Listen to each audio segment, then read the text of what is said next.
Partita difficile.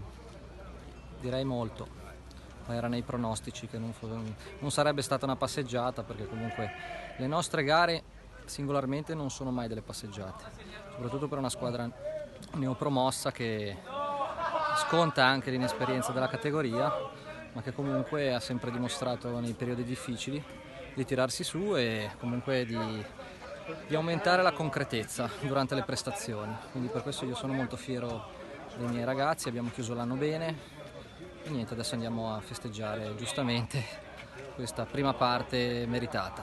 C'è stata paura di vincere? Direi di sì, il primo tempo ne è l'esempio, quando tu abbassi i ritmi perché squadre con magari un po' più di difficoltà tentano a giocare sporco o comunque a non farti giocare la palla, perdi sicurezza, specialmente perché le nostre armi sono la verticalità e la velocità, perché abbiamo una squadra tonica, però se ti adegui al gioco degli altri puoi andarci dietro e avere delle brutte sorprese. Vittoria meritata quindi. Direi di sì, ai numeri sì, poi per quanto riguarda la direzione arbitrale non commento, l'altra squadra è rimasta in 9, comunque hanno sempre dato battaglia, gli faccio un plauso per la serietà e comunque diciamo, si sono dimostrati dei buoni avversari.